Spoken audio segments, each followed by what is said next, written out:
Amaia, ze tipa interesgarria zaren, eta ze elkarrizketa gutxi egin dizkizuten, edo egin dizkizugu, ez da nola esan behar dudan? Berria naizelako.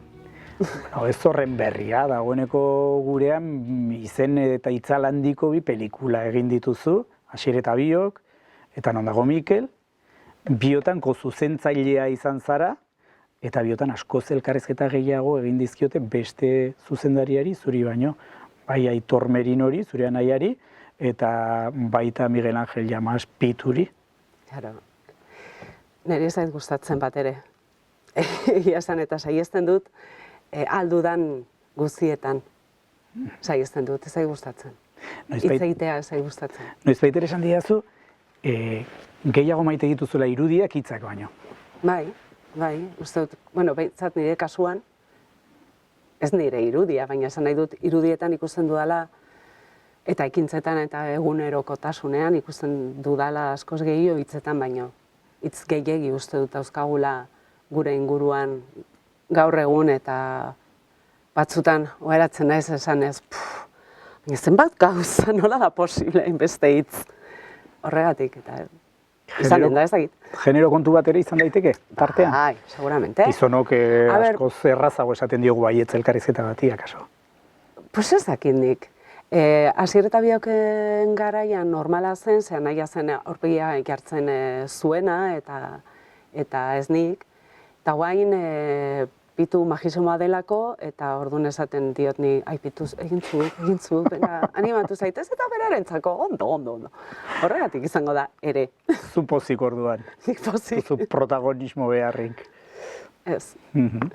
Bueno, dena dela esan dugu, irudiak oso gogoko dituzula, eta gainera, irudien mundu hori oso txikitatik duzu gogoko, izan ere, jendeak ez dakit jakinen duen, baina oso txikitan hasi zinen aktore lanetan, horze Pedro Olearen, Akelarren, Montxo Armendarizen Tasion, la konkista de Albanian ere azaltzen zarela. Bai. Nola izan zen kontua? Aitatxo salsero xamarra zan, Barainainen zaukan taberna beresi bat, Karpanta zuen izena, batzuk gogoratuko dute. Eta orduan bertan egiten zuten, bertan lan egiten zuten beste bi gizonek ere, gizonak oso lodiak ziren, aita bezala, bizardunak, eta zakizer eta bakizer. Eta orduan egunen batean ez dakit nola, ikusi zuten, estrak behar dira pelikula bat egiteko guazen. Eta, karo, pelikulakoek ikusi orduko esan zuten, hauek barrura. Eta horrela egin zuten La Conquista Albania, eta gero beti umeak behar ziren, eta nahi eta Biok umeak ginen. Orduan, arat eraman eta kaixo, eta bai, ume hauek nahi ditugu. Eta hola zen izan zen. Baina ez zen horren erraza. Adinkidea gara, 70ekoak Biok, Iruindarrak, gero esanen dugu ezpaitzara Iruindarra Donostiarra sortzez, baina Iruinan bizi zinen, nik ere egin nuen Tasioko kastina, udal ikastolan, San Fermin ikastolan, ez da, nola sartuko zinen, eta nien ninduten hartu eta zu, bai. Bai, nik ez nuen ikastolan egin, nik Lizarran egin nuen. Aitak eraman nindun Lizarrara, eta orduan oroitzen naiz Montxo ikusi nuela, hola, hilek izkurduna, bizarra, argala. Eta orduan esan zian, jarri zaitez mutikonekin eta hasi dantzan, hola, herrietan dantzan egiten den moduan, bale. Eta orduan, galdetu jozu zaki zer, ez naiz oroitzen oso gaztean nintzen 12 urte. Eta handikan atera ginen, eta aitak esan zian, zuretzat dela esan didate, gondo. Eta pelikulan gero azaltzen zara, zuzen ere, Herriko plazan, dantzan, estena mitiko horretan, bai, txirikordekin, eta gero nola zen esaldi mitiko hura, mas guapa nien pintura, guapagoa edo ederragoa, ez da margoetan edo kuadroetan ere. Bai, oso, zezango dugu autentikoa da, bai, pelikula, eta eszena hori berezik etordan jendeari asko gustatu zitzaion eri, Egia esan, ikusi nunean Lizarran estreinatu zen, pelikula, eta ni oroitzen naiz, eszena hori atera orduko, eta nik nahi nun izkutatu hementxe, kriston lotxa eman zidan, baina jendeari asko gustatu zitzaion. Ikaragarri. Bai, Pelikula horretako estenen artean Ederra. nagusietakoa, ezta? Bai. Edo jendeak gogoan iltzatuta dituen horietako bat. Bai, gero denborarekin berrikusi nuen eta esan nuna, klaro, nola ez. Bai, orain ulertzen. Baina 12 urterekin gustatu ez. Baina aktore lana gustatu zitzaizkizun. Bai, bizitza horrelakoa da, ez? Aukera hori sortu zen, aldez aurretik pentsatu gabe, niri gustatzen zitzaidan dantza egitea, abestea, baina ez nuen halakorik aurre ikusi inoiz.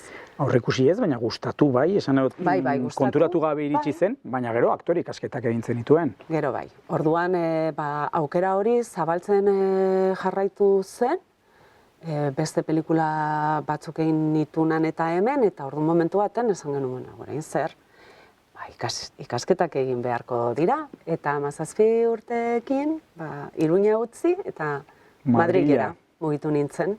Bai. Eta 57ekin Iruñara itzuli. Bai, baina tartean, sekulako buelta eman da, baina tartean buelta askotxo egin da. Madrilen aktore ikasketak egin zenituen, eta txonditu zinen, ez bakarrik kamara aurreko lanarekin, baizik eta halaber, kamara atzeko lanarekin ere, ezta? Bueno, une horretan oraindik ez. Txunditu nintzen aktorea izateko ikasketekin zein lan sakona egin bez. Ze beti uste dugu aktorea izatea dela, glamurra eta zakizer ez. Lan handia egin behar da, oso serio, oso zintzo. Eta horrek harrapatu nindu niri. Jendea ikustea biluzik, nire kideak eta ni neu, biluzik eta derrepente interesgarri. Eta, dramaturgia eta estrukturak eta asko gustatu zitzaidan ikasketak, bai. Hala sortu zen aukera, nazka gaztelaniaz, okerrez pa naiz, izeneko telesail batean lan egitekoa. Bai, iritsi eta berehala, casting bat egin nuen eta baietz esan zidaten, eta orduan pasa genitun, hau izan zen, Televisión Espainolako telesail bat, inor gutxik ikusi duena, esan ze. Denbora, gero aztertuko dugu agian zergatik ez. Orduan 19 urten euskala, Kubara lehenago, eta gero Mexikora. 19 urterekin. Eta zenba denbora, bidaia horietan? Urte bat eta 8 hilabete. Talde oso polita osatu genuen kubatarren, txiletarren, madrildarren, mexikotarren artean, eta ni euskaldun bakarra. Eta elkarrekin lan hori osatu genuen, 17 kapituloko telesaila zen. Eta hortik Kitora zergatik? Hortik Ekuadorrera zergatik? Maitasuna, bertako mutxiko bat, txiki, hola, egin zidan, eta nik berari, eta maite mindu ginen. Gainera, gero, maite mindu ginen, baina ez genuen, espero, elkarrekin egongo ginenik. Ni Madrilera bueltatu nintzen, ikasketekin jarraitzeko, eta momentu batean beratorri, eta momentu batean, goazen Ekuadorrea zer mogu zan, eta 24 urte. 24 urte, mandituzu Ekuadorren, erraz esaten da. Zenbat urterekin, orduan, 19rekin, 20rekin alde dintzen nuen? Lehen aldikoz, 20 nituen Ekuadorre ezagutu nuenean, eta gero ja, bizitzera joan nintzenean, 23. Tan gauza asko egin dituzu, eta han ikasi duzu orduan, kameraren bestaldeko lana izan ere, hor, gidegintza eta edizio irakaslea izan zara, ezta? Bai, irakaslea izan naiz, baina lehen ikasi behar izan nuen nik, nire kabuz. Egia esan nire kabuz ikasitako zerbait da, egitearen poderioz, hankasartzearen poderioz, eta pelikula unitz editatzen edo muntatzen hasi nintzen, eta momentu batean bertan eskola bat ireki zen, zinemagintza edo irakasteko. Institutua, ez da? Bai, instituto bat. Eta bertan egon nintzen tailerrak eta halakoak. Nolakoa da, zinemaren sektorea, Ekuador bezalako herrialde batean? Ba, esango nuke, Iruñean bezain ertain? Txikitxo, ertain, orduan. txikitxu. Bai, ez da hundia, ez da txikia gauzak egiten dira, bai, nahiko eta interesgarriak ere. Eta hortxe egon du gara danok batera ikasten. Lehenengo pelikula, bigarren, hirugarren, hala ibili gara. Aurrekoan Euskal Herri Irratian egin genizuen elkarrizketa batean zenioen, halako zinema sektore txikietan sekulako mesedea egin duela teknologia berrien garapenak. Bai. Nolabait ere demokratizatu duelako dena. Era bat, lehen pelikula bat egitea oso garestia zen. Eta batean 2000-tik aurrera kamerak eta editatzeko makinak eta merketu ziren erabat eta askoren eskuetara iritsi aldira. Eta horrek ekarri zuen, gainera aldi berean, dokumentalak zer diren ere ikasten hasi ginen, eta dokumentalgintza azken hasteko, ze gero bukaeran nahiko garestia da ere, baina hasi altzara gutxirekin, ideia batekin. Orduan horrek ekarri zuen boom bat. Eta gainera, nik esanen nuke, aldi berean gertatu dela iraultza bat kontatzeko moduetan, ez da, dokumentalgintzan, garai batean oso kanonikoak ziren guziak eta nahiko antzekoak, nola esateko, eta hor ere formetan eta sekulako iraultza izan da, sortu dira kontatzeko askoz modu gehiago, komplikatu da guzia, eta horrek ere ematen dio beste balio bat, ez da nola esan, irudimenari, teknikaren kontrolari, esan edot, horren beste diru euki gabe egiten aldira gauzak ere, ez da? Bai, orain posibilidadeak asko dira, eta baina eutxi berriozu teknikari nola bait, ze bestela galdu altzara bidean ere. Bai, hori ere bai. Hori ere bai. Ze urtetakoa da Asier eta Biok? 2000 eta 14koa. 14koa. Hor, elkarrizketa prestatzeko ibili naiz googleatzen, horregatik ikusi dut apenas egin zaizkizula elkarrizketak. Horretaz gain ikusi dut elkarrizketa batean esaten zenutela. Eskerrak handikamak iritsi diren, kamera txiki digitalak, ze horri esker egin ahal izan da pelikula hau, eta gaina pelikulaeri eman dio oso testura, oso ikuspegi berezia, oso mesedegarria kontatu nahi zen hori kontatu ahal izateko. Bai, gertua. Halako kamera batek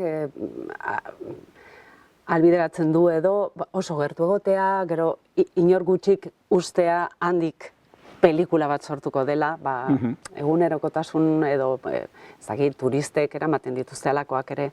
Orduan, lasai egiteko edo gertutik egiteko aukera ematen dizuta gainera merkeak.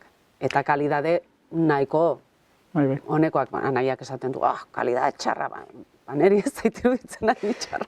Txapeko ikusentzuleak goi mailakoak dira eta gehienek jakinen dute zer zen Asier eta Biok hor Aitor Merinok, Amaiaren anaiak kontatzen zuen, ikastolan egin zuela laguntasun harreman handia Asier Arangurenekin, gerora eta kide ginen zen Asier Arangurenekin, eta hortik kontatzen zuen pixka bat, laguntasun hori eta kontraesanak eta halako irakurketa bat egiten zen Euskal Gatazkaren gainean. Zerkerak harri zintuen bueltan Euskal Herrira pelikula hori egiteko, anaiak ala historiak berak. Zeukizuen pixu handiagoa. Historiak berak. Euskaldun izatea zeinek ezadan. Ez da hori. Da, zerbait zurekin bizitza osoan zehar dijoana nahita nahi ez. Eta gure gatazkak asko pentsarazten dizu, analizatu, ezakit. Ta orduan, momentu baten esan genuen, behar hori geneukan Biok. Anaia Madrilen bizi izanagatik eta nik Ekuadorren bizi izanagatik. Eta hor geneukan erreferentea, guretzat erreferentea zen Asier, beti izan da. Eta justo espetxetik atera behar zen, eta dana nik esaten dut beti magia, orain esaten dut lehen ez nuen hitzik horretarako baina bain bai. Eta momentu baten esan genuen Aitor, guazen egitera, ni Ekuadorren nengoen, eta naia Madrilen. Bai, bihar aterako, ointxe bertan, eta nori eskatuko diot kamera, eta zuk eskatu Arbandori edo norri. Eta hala egin zuen, azkenean, kamera bat erosip, dirurik gabe, eta horrela izan Asier eta Biok. Eta nolabait ere izan zen zure itzuleraren hasiera, ezta? Nolabait, bai. De repente, bueno, zuk gauzak egiten dituzunean ez dakizu ze nolako erantzukizuna izango duten, ez duzu pentsatu ere egiten. Baina batean, honea, bueno, Asier eta biok egia esan, egin genuen Euskal Herria, Madril eta Ekuador artean. Eta gero izan zuen harrera ikusita, momentu baten pentsatu nuen, igual, Euskal Herrian ere lekutxo bat egonen da niretzat, ez dakit. Aldez aurretik ez nuen pentsatua. Eta, karo, ja, azten zara gauzei bueltaka. Eta hortik sortu zen. Etzen erraza izanen, ze garai haietako elkarrizketa bat ikusi dut, zurea, eta grazia intzian gaztelaniaz egindakoa zen, eta esaten zenuen, nosotros los ecuatorianos, bueno, oso txarra naiz imitazioan, baina nosotros los ecuatorianos, esan lehen pertsonan hitz egiten zenuen, pluralean, hango pasaportea daukazu, ezta? Bai, ekuatortarra naiz, beraz, zer dituzu bi, de hecho, nire pasaporte hori, bai, gustoko dut. Erosoagoa. Bestea, ez. Hombre, galdetzen baditu dizute, ke ponentu denei zer jartzen du zure nortasun agiria? Begiratuen barruan zer dagoen. Bueno, baina, kasu horretan, Kito jartzen du eta Kito. Bai, Kito eta Kito. Izan ziteke. Bueno, kontua da, gero sortu zela, non dago Mikel, pelikula egiteko aukera.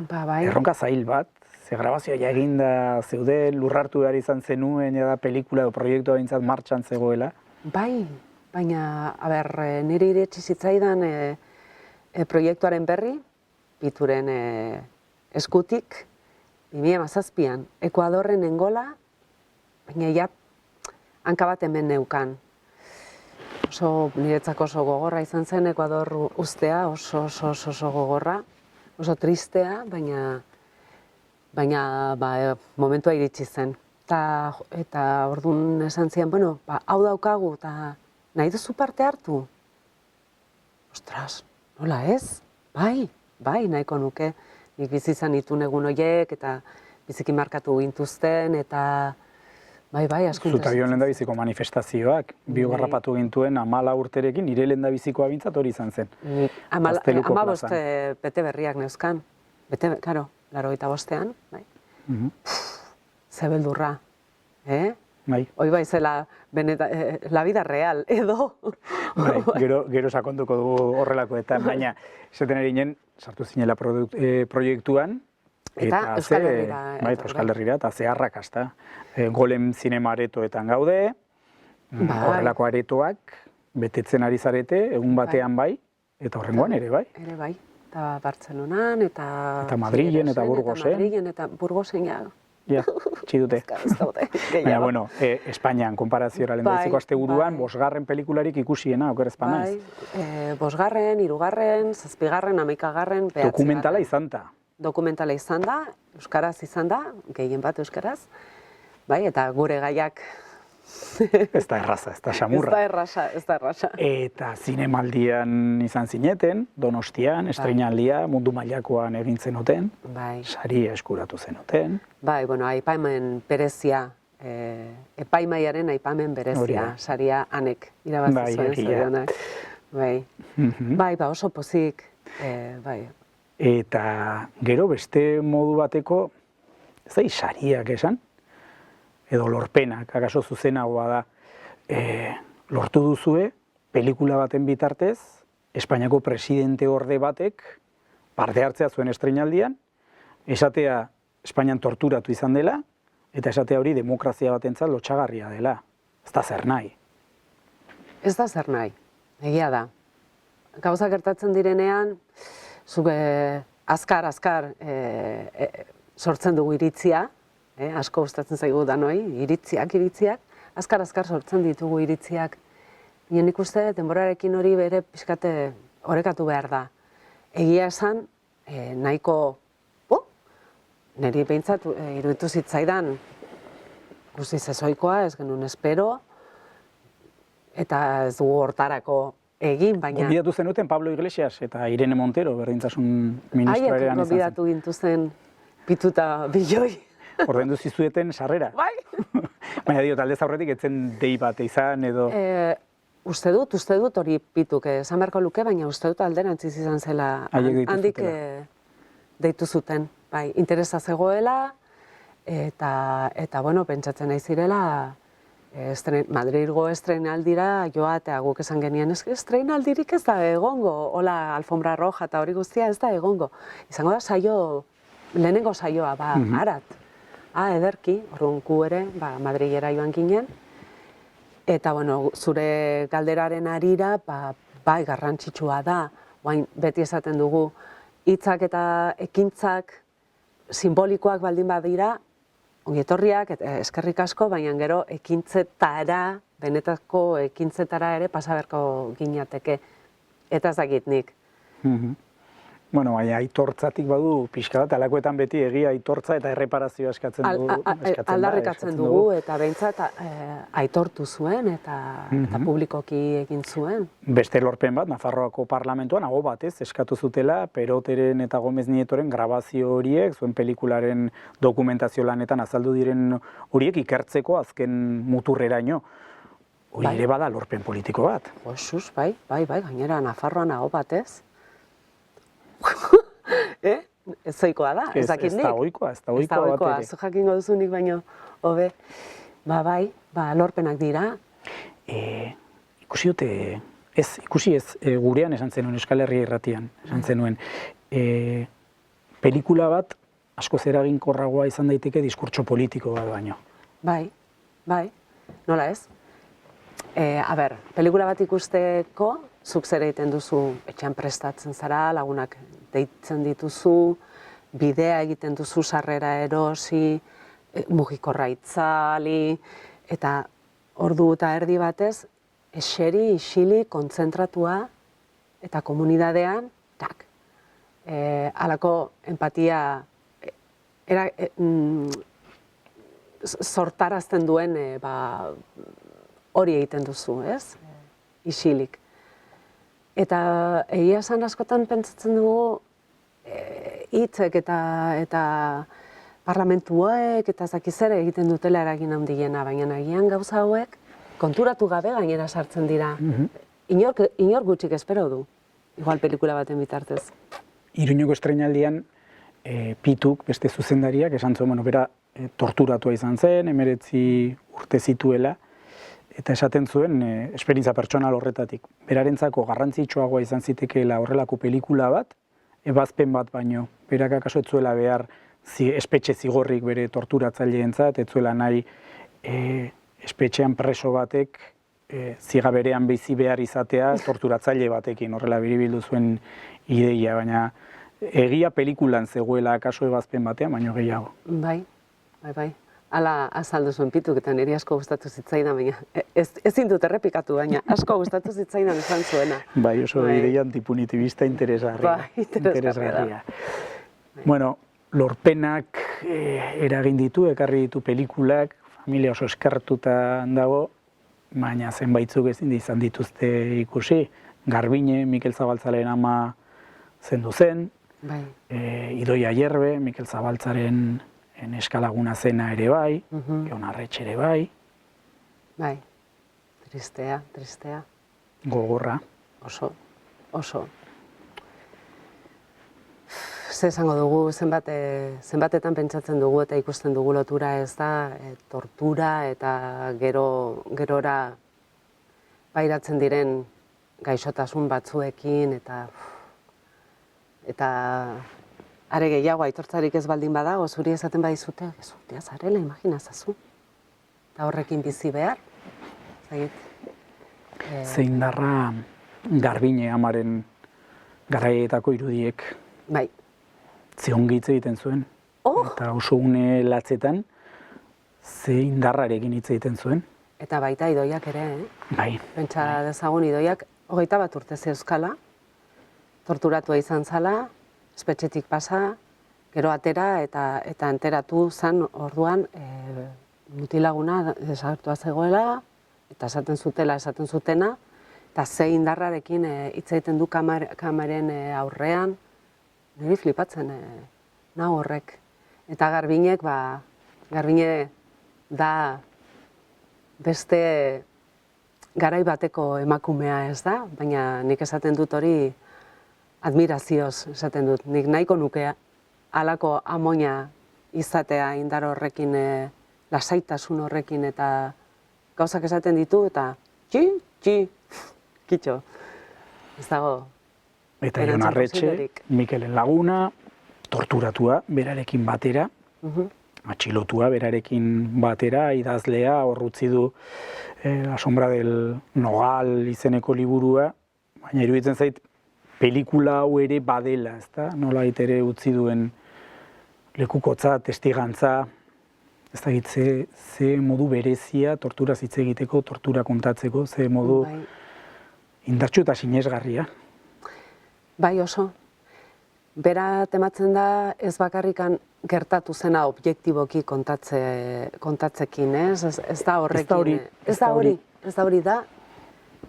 Gero meteoritoak erortzen zaizkio kontakizunari, berak harrapatzen du hemendik, eta hemendik, eta hemendik, eta ematen dizkio koloreak, zaporeak, izugarria da. Orduan hori bai duela indarra handia ikuslearen gan.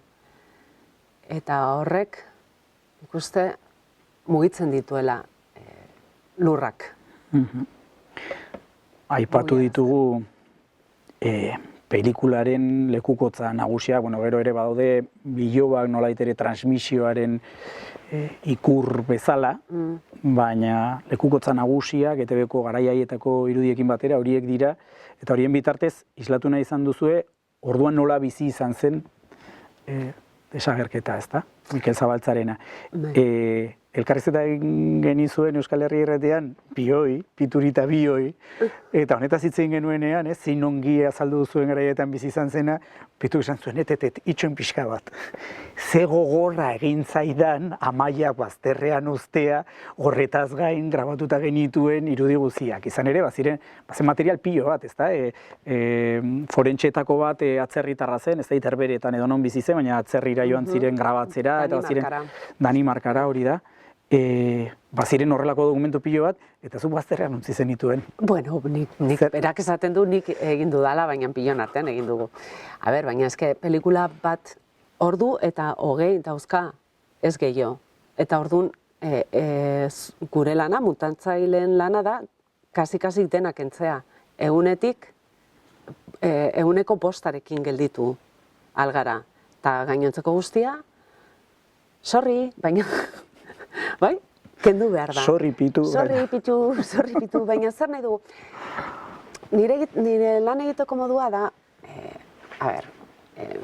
nola da, zer egin nahi dugu pelikula honekin, zer nahi dugu sortu ikuslearengan, zer nahi dugu jendeak altzatzen denean zertarako egiten dugun, da, gehien bat kezkatzen dagoen galdera.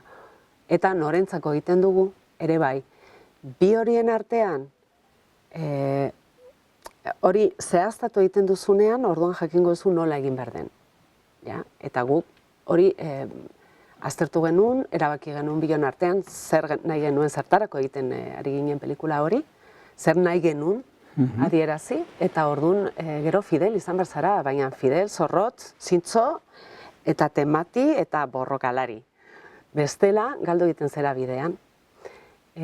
Orduan bai, zakarrontzira ez, azkenean osatzen ari gara, Pitu osatzen ari da, galdutako objektuak, web-serie edo... Spin-off baten antzekoa, ez da? Erabili ez ziren hainbat, eszenekin oso gauza interesgarriak ere grabatu ziren.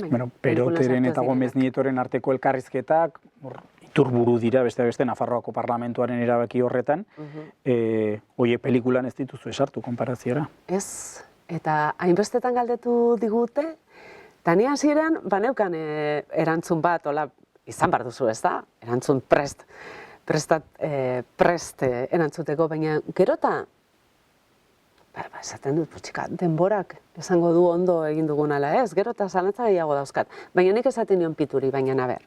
Pelikula bukatzen da, gero, pintzen dugu txartel bat, egiten dugu aldarrikapen bat, edo behintzat sugerentzia bat ikusleak zeri eutxiz, eske ez duzu jendea etxita utziko, eta minduta, eta ze gorrotoa, Eta nola baitere hori ez zen zigorgabekeria nahi. hori torturatzaileena islatzen duzu, ez? Esan nahi dute, Barrio Nuevo dago diputatuen kongresuan azalpenak lotxagabekeria handiz ematen, edo dago Guardia Zibilen abokatua zabarkeria ikaragarriz, zigarreta eskuetan, orban bat, txaketan, halako azalpen sinestezinak ematen, esan nahi dut, atera gabe zu planteatzen zenuen horretaz, hori ere sartuta dago, nola baitere, ez? Bai, horregatik ez genuen sartu gere, zen, benga eta gehi eta noiz itxi.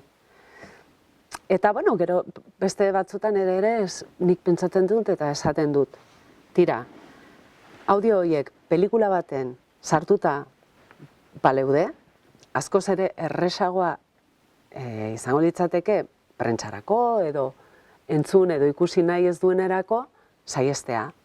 Pelikula dokumentala, euskalduna, euskeraz, toma. Guain, beste modu baten agertu dira eta... Agenda politikoan sartu zarete, mediatikoan ez dakit horren beste sartu zareten, Katalunian konparaziora bai, Euskal Herrian akaso ez horren beste. Erran nahi baita, estreinaldiaren ondotik, larunbat gauean, prime-timean izan zinetela, TV3-en, Kataluniako telebista publikoan, hemen alakorik ez dugu ikusi. Ez dugu ikusi, harrigarria bada ere, salbuespenak salbuespen EITB-en, baina ez dugu ikusten interes handirik. Ez dakit, gaia izango da, euskaraz hitz egiten dugula bai ala bai ETB-en izango da, nik ez dakit zer den. Baina salbuespenak ETB-en bai ala bai euskaraz horrek esan nahi du, gonbita jasozkero ETB biko saio batetik, ez duzuela gaztelaniaz egiten hori. Bueno, txika, ez dakit besteek zer egiten duten, baina nik behintzat saiatuko nintzateke erdia euskaraz ere esatea, Euskal Herrian gaude, bueno, ez dakit. Agian ez, baina nala ere, ETB-bin, erderaz hitz egin behar baldin bada, guazen gazteleraz hitz egitea, baina hitz egin dezagun, interesik ez dago. Edo ez dakit, zeguk izan dugu gurekin lan egiten, prentsanan oso ondo moldatzen den Sonia Uriarekin, Asier eta Biokren garaian ere berarekin lan egin genuen, eta guain ez dugu alde horretatik ezer gutxi lortu. Tamalez hemen utzi behar dugu, Amaia. Utziko dugu. Hasi garen bezala amaituko dugu, ze tipa interesgarria zaren, eta ze denbora gutxi geneukan. Hemendik aurrera zer, pelikularekin, okerrezpan naiz oraindik zinemaldi batzuetara joateko aukera, ez dago itxita, ezta? Pandemia garaiotan ere. Bai, zinemalditara mugituko da. Seguro, baina oraindik ez da hasi. Edozein momentutan, hasiko da. Baina gure nahia da zinemaretoak betetzea, eta hori gertatzen eta betetzen ari da. Bai. Ederki Amaia, zorte hon guziarekin. Eskerrik asko. Gaurkotasuneko gaiak poltsikoan. Aldizkaria ostiralero doan eskuko telefonoan eta tabletan. Deskargatu aplikazioa. Egin txap, irakurri, ukitu, ikusi, entzun.